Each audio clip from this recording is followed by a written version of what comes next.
começando mais um Droga. Análise Nerd!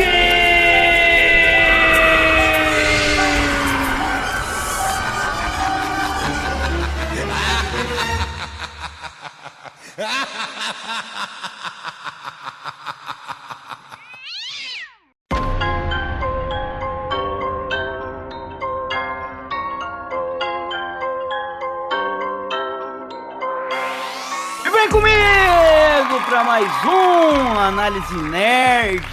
Aqui quem fala é o Xarope. E hoje nós vamos falar sobre filme de terror, sobre gênero de terror. Estamos aqui hoje com o nosso time de terror. Dani! Oi, gente, tudo bom? Aqui é a Dani.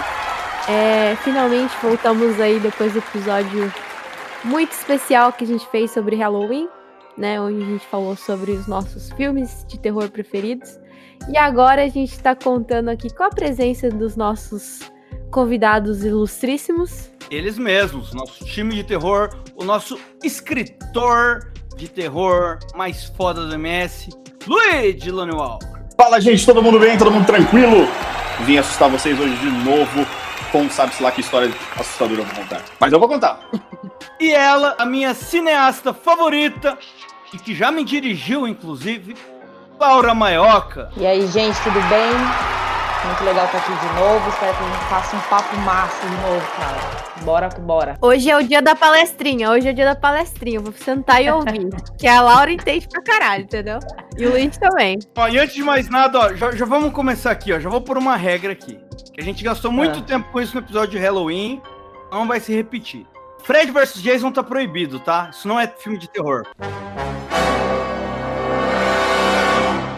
A gente já falou muito dele naquele episódio, então não vamos gastar nossos minutos preciosos com Fred vs Jason. Tô fora, então. Foi bom conhecer vocês. Você que foi o filme favorito da sua vida, que você assistiu 1 milhão de vezes. Assisti mesmo. Mas não vamos falar sobre Fred vs Jason hoje.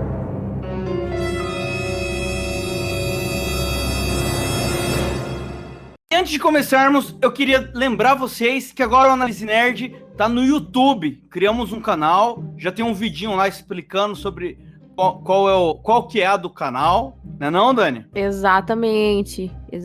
Não estou participando presencialmente ainda, não participei do primeiro vídeo, mas quando eu voltar pro Brasil definitivamente, aí as coisas vão mudar um pouco.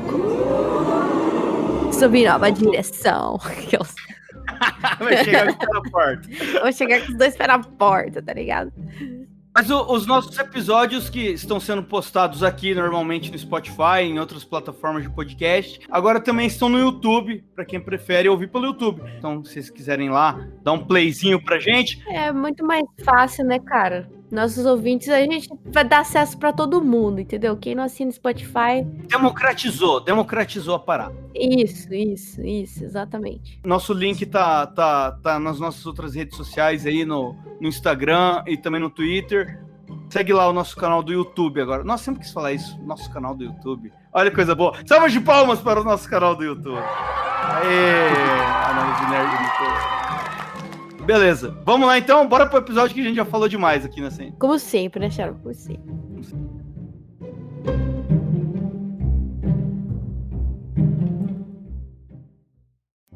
Siga @Análise Nerd no Instagram. É você, Satanás! Olha daqui!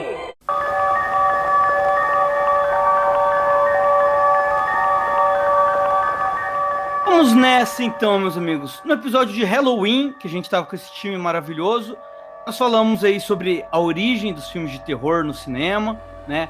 Falamos também sobre o que é o feriado de Halloween, falamos sobre nossas experiências com o feriado, a cultura do Halloween, falamos sobre filmes de Halloween, né? E falamos ali sobre nossos filmes favoritos. Agora a gente vai estar falando aqui sobre os subgêneros de terror, que são muitos, inclusive, né? Se fosse só eu e a Dani, esse episódio ia dar muito errado, graças a Deus. Errou feio, errou rude. Graças a Stephen King, né? Permeia aí todos os gêneros de terror. Vamos estar aqui falando sobre vários. E vamos começar aqui, então, a nossa listinha sobre o primeiro, né? A gente montou uma lista aqui com 1, 2, 3, 4, 5, 6, 7, 8 subgêneros de terror. Vamos começar falando sobre monstros. Laura, explica pra gente qual que é a do gênero monstro. Então, agora a gente entra num assunto mais interessante, que na verdade é o início de tudo, né? A gente tem que pensar um pouquinho de contexto. Eu não vou fazer palestrinha hoje não, porque no episódio de Halloween eu já dei uma introdução. Então quem não assistiu, volta lá. Quem não escutou o podcast, volta no episódio do especial de Halloween, que eu falo dos primórdios do cinema de terror. Então o ponto de partida aqui vai ser o filme O Gabinete do Dr. Caligari, que é um filme de 1920, no período de pós-Primeira Guerra Mundial.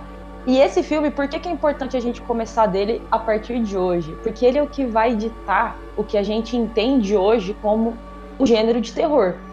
Então esse filme ele traz todos os elementos que influenciou toda uma cadeia seguinte, inclusive todos os subgêneros, né? Então, beleza, vamos falar do Gabinete do Dr. Caligari, 1920. Alguém aqui já assistiu esse filme? Cara, nunca Mano, assisti, viu? Muito tempo atrás. É até engraçado, tipo, a Laura falando assim, porque, tipo, é um filme muito antigo que eu nunca nem ouvi falar, tá ligado? É de 1800, né, Laura? 1800 não tinha nem câmera, xarope.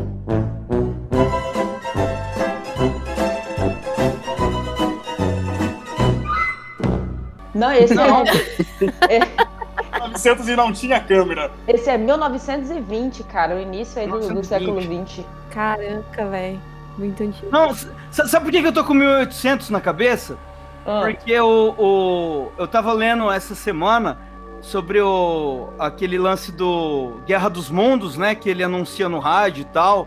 E tem toda aquela comoção, a galera sai na rua desesperada. E o livro é dos anos 90 de 1800, tá ligado? 1890 e pouco, assim.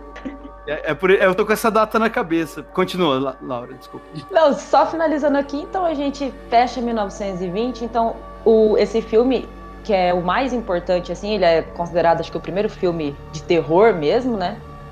Fora os primórdios, que eu não vou citar. E, enfim, então ele já nasce num contexto de guerra. Nesse ano a Alemanha estava fechada, né? Por causa da guerra, ela se fechou para o mercado externo. Então teve uma necessidade muito grande de estimular a produção interna do país. E aí foi onde começou a surgir esses filmes mais loucos, assim, né?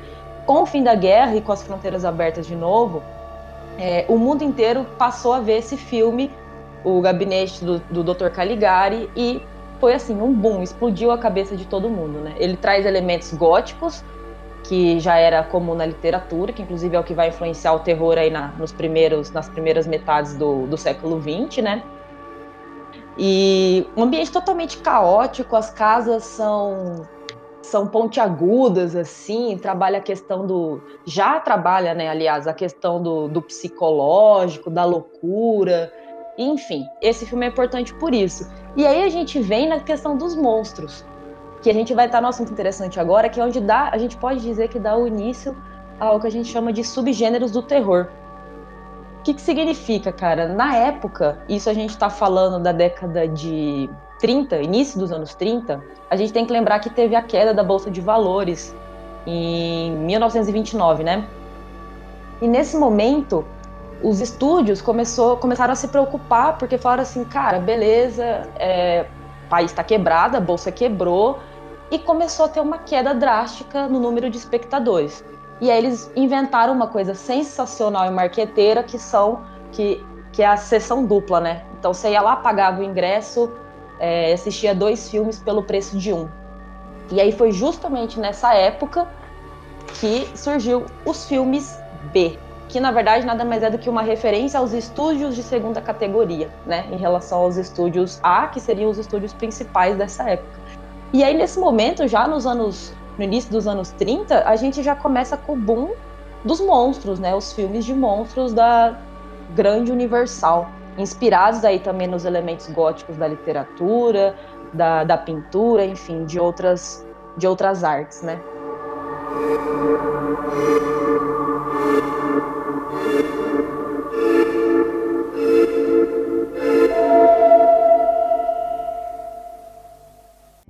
Siga @Análise Nerd no Spotify. É você, Satanás. Fora daqui! Cara, e o primeiro filme de monstro que, tipo, todo mundo conhece, assim? Você sabe, Laura? Tipo, que todo Frankenstein, né? Frankenstein, foi? O Frankenstein, na verdade, é que assim, esse é um assunto legal também, né? É um ponto interessante, na verdade, porque o primeiro Frankenstein, a primeira aparição do Frankenstein é de 1910. E eu tinha comentado isso já também no... Pode crer, é verdade, no podcast outro podcast. Aham. Ele era bem diferente, né? A aparência dele era até mais parecido com o Edward Mão de Tesouro, assim, né? Não tinha nada a ver com aquele Frankenstein que a gente conhece. Ele tá mais pra uma múmia, né? Num papel higiênico ali do que... Isso, é bem tosquíssimo. Nossa, eu fui procurar depois que você falou, eu falei, caralho, que é isso? Então, assim, essa primeira aparição do Frankenstein, a gente pode considerar assim, o que o nosso imaginário coletivo hoje lembra quando a gente fala desse nome, né? Qual é a imagem que vem na cabeça de vocês? O maluco costurado. O monstro, né? Os parafusos no pescoço. Sim, mas essa imagem que a gente remonta aqui no imaginário é justamente a imagem que a Universal colocou, né? A cara do Boris Karloff, né? Com aquela cabeça quadrada com forma de prego. Exato, é a primeira coisa que vem na cabeça. Então daí vocês veem a importância que foi esse momento das produções da Universal, né? Ela pegou basicamente os monstros, recriando o estilo gótico que já tinha acontecido, que já tinha, né, sido meio que explorado anteriormente, e criou tudo que a gente sabe hoje, que a gente lembra em relação a monstros, né? Tudo que a gente faz hoje é baseado nessas figuras da Universal. Aí vem uma coisa interessante, que eu tava falando do gabinete do Dr. Caligari. Se você pegar umas imagens aí, que você falou que você não assistiu o filme, você vai ver que é o próprio Edward Mão de Tesoura. O Tim Burton bebe muito na fonte desse filme. Caraca, parece mesmo. mesmo. Isso também, que o Caligari parece que ele é uma base para muita coisa do terror posterior, né? O Edward Mão de Tesoura. E ele me parece muito o Nosferatu, tá ligado? A cara dele, do personagem principal, parece muito o Nosferatu. Nosferatu, que na verdade era uma falsificação do Drácula, né? É, que diz a lenda que eles não tinham direito pra fazer Drácula e eles queriam fazer um filme de vampiro, né? Eles queriam fazer a história do Drácula, mas eles não podiam. Exatamente. Lembrando também que já teve um Drácula também, que eu acho que foi lançado antes até, aí eu se não me engano, ou mais ou menos na mesma época, que ninguém sabe, que é uma exibição russa, que é um Drácula russo, cara. Meu Deus, velho. Tomava vodka com sangue. O cão foi quem botou pra nós beber. Exatamente, entendeu? Cara, isso devia ser louco, hein? Tomava Sangue e vodka com sangue. anabolizante, tá ligado? É a bolha do vampiro russo. Ele enchia o cara de vodka Vodka com sangue. e depois mandava. Será que ele chacoalhava a pessoa também antes? Cara, eu lembrei agora, só dando um devaneio aqui, no Blade 2 tem uma cena que tem um vampiro cheirando um pó com sangue, assim, um pó vermelhinho, assim. Sim. Não, acho que Nosferatu, acho que é isso, cara, né? Foi um filme da década de 20 também. Ele foi lançado depois do gabinete do Dr. Caligari, então provavelmente, com certeza tem muita influência também. Você percebe o estilo gótico também na cinematografia, né? E ele não é da Universal, né? Tanto que a produtora que fez o Nosferatu depois foi processada, né? Não sei se é a esposa do escritor do Drácula e tal, e chegou aí a falência, né? É, do Bram Stoker, sim. Ele Foi processado por violação de direitos. Mesmo eles não usando o nome Drácula, era muito que era escrachado. claramente obra dele, né? Mano, era um plágio, foi um plágio. O primeiro plágio conhecido. Esse filme, o Nosferatu, ele é um filme do Murnau, né? O Murnau, ele é um artista alemão, que foi justamente durante essa eclosão do expressionismo alemão. O expressionismo, só para situar, é um movimento de contracultura. Então foi um movimento que já existia na pintura, né? O Van Gogh já tinha apresentado, o Mint também já tinha apresentado com aquele quadro Grito, enfim. E aí o Murnau, ele faz parte dessa escola de cinema de expressionismo alemão durante esse período pós-guerra, que foi justamente na mesma época em que surgiu o gabinete do Dr. Caligari, que é do Vienne, se eu não me engano. Então eles fazem parte dessa mesma escola, e o Murnau, acho que inclusive depois ele acaba indo para os Estados Unidos, para Hollywood, não sei se é ele, mas uma leva dessa galera do expressionismo alemão acaba depois indo embora, assim, sabe? Então teve umas paradas, assim. Por isso que são parecidos também, fazem parte da mesma escola. Sim, exatamente. E assim, nesse balaio todo que segue essa mesma história, né? A gente tem Frankenstein, tem Drácula, tem Múmia, tem Monstro do Pântano, tem Lobisomem. O Homem Invisível. O Homem Invisível, né? E a Universal também nunca abriu mão de ter esses personagens, né? Foi sempre uma mina de ouro na mão dela e até hoje. A Universal, ela tem esse universo próprio, né? Já brincou no passado com crossover entre os personagens e tal. Recentemente também tem um filme do Van Helsing ali que hoje em dia a gente acha tosquíssimo, mas na época foi um filme para quem era adolescente, na época foi incrível, assim, de legal.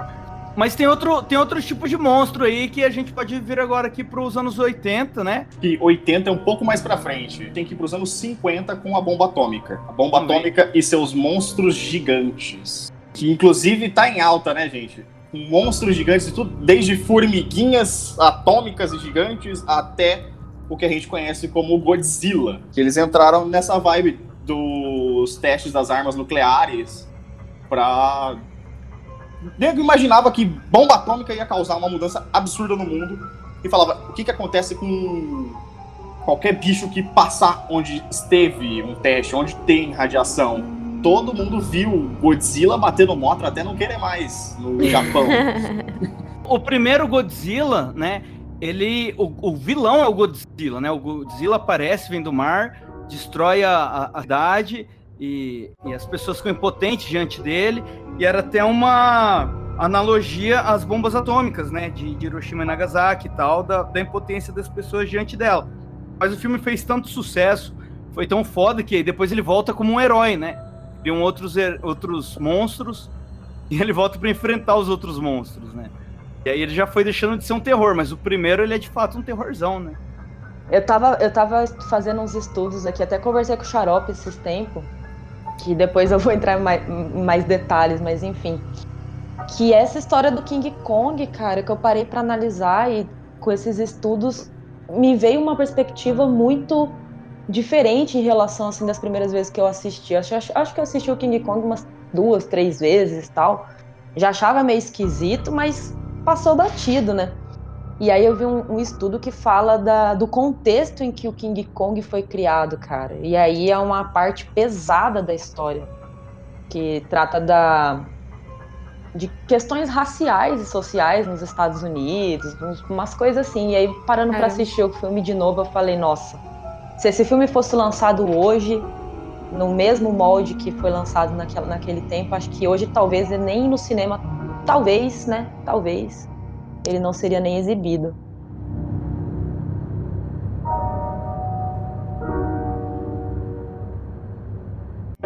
Siga @Análise Nerd no Twitter. É você, Satanás! Olha daqui!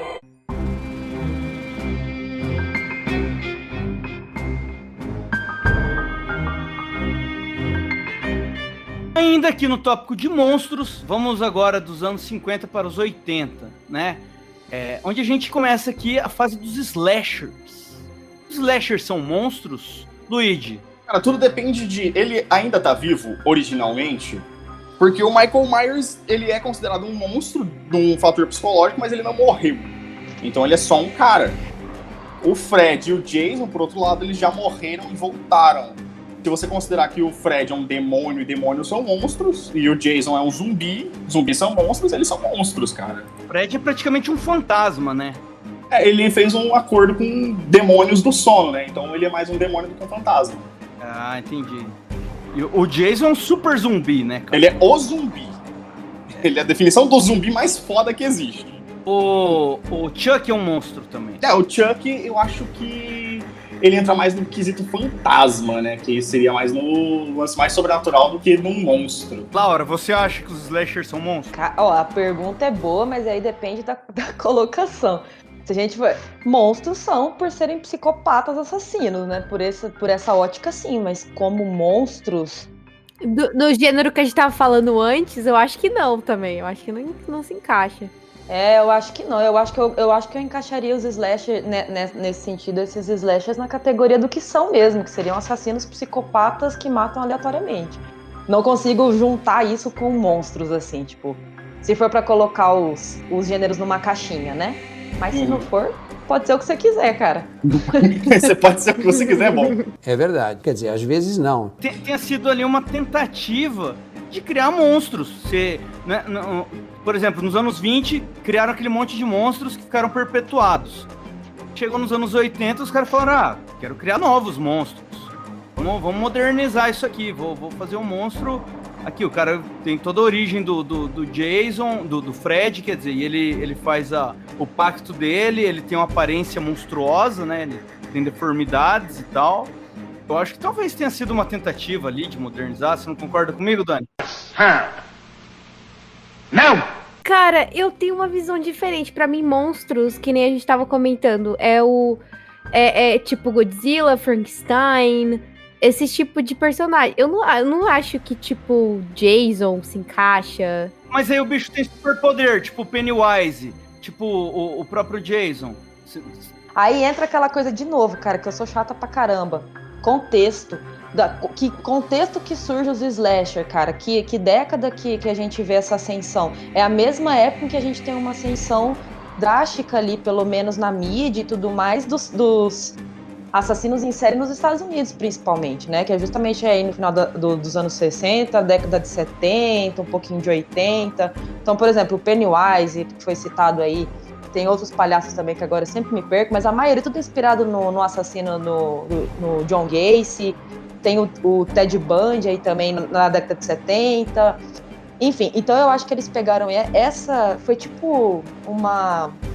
Como que a gente vai colocar esses monstros da sociedade dentro do cinema de uma forma representativa?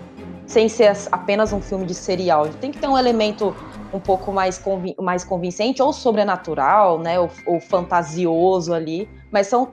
Inclusive, todos esses filmes, Massacre da Serra Elétrica, Sexta-feira 13, são inspirados nesses assassinos em série, né? Que estavam em alta na época. Putz, Laura, você falou tudo que eu tava tentando falar, mas não consegui.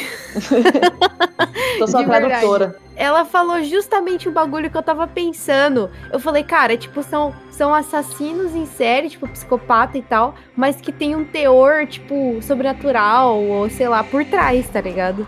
E eles são monstruosos, mas não são monstros, né? Não são monstros, exatamente. Caralho, Laura. Obrigada. Bateu uma salva de palma aqui pro profissional. Eu acho que isso vem a ser inspiração, cara. Os acontecimentos reais, assim como você falou a gente falou da questão nuclear nos anos 50, falou dos primeiros filmes lá nos anos 20, né? Tem todo o contexto histórico. Eu acho que esse lance dos psicopatas, eles também entram como um contexto histórico e você cria monstros através disso. Você se inspira naquele monstro da vida real, que no caso vem a ser um psicopata, né? Mas tem slashers que não são monstros. Por exemplo, aí agora eu vou pro filme que eu amei na minha adolescência, e que hoje eu olho pra trás e falo, meu Deus, que coisa ridícula. Por exemplo, Pânico. Pânico é um slasher de fato, e não é um monstro, é um assassino apenas, né?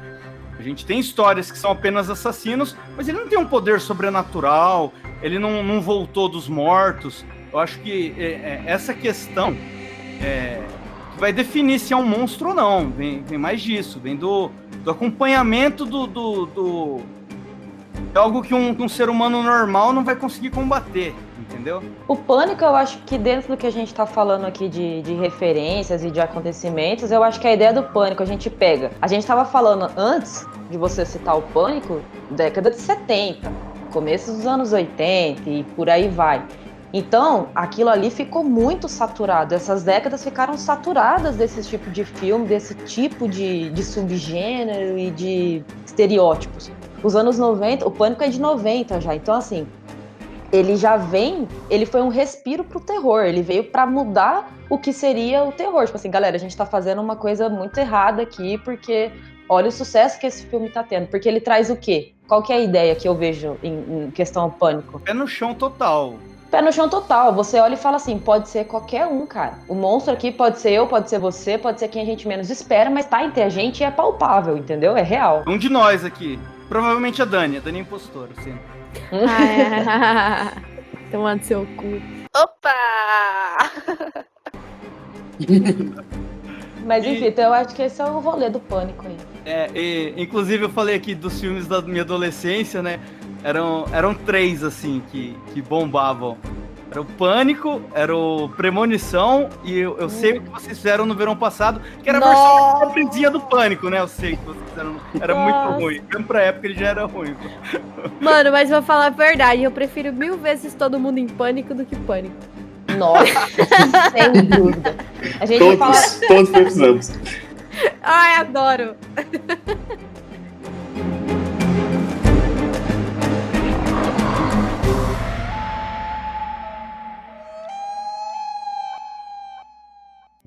Siga @Análise Nerd no Spotify. É você, Satanás. Olha daqui! Bom, pessoal, esse episódio aqui ficou muito longo já, né? A gente ainda não tá nem na metade do assunto. Vamos ter que ficar por aqui e semana que vem a gente volta com a parte 2 aí, porque a gente ainda tem que falar sobre um monte de subgênero de terror, né? Então, vamos dar um tchau aí, semana que vem a gente volta. Um tchau todo mundo junto? Tchau! Tchau! Tchau! São tudo desregulado o negócio. Que sincronia, hein? Maravilha. Mas é isso aí, até semana que vem.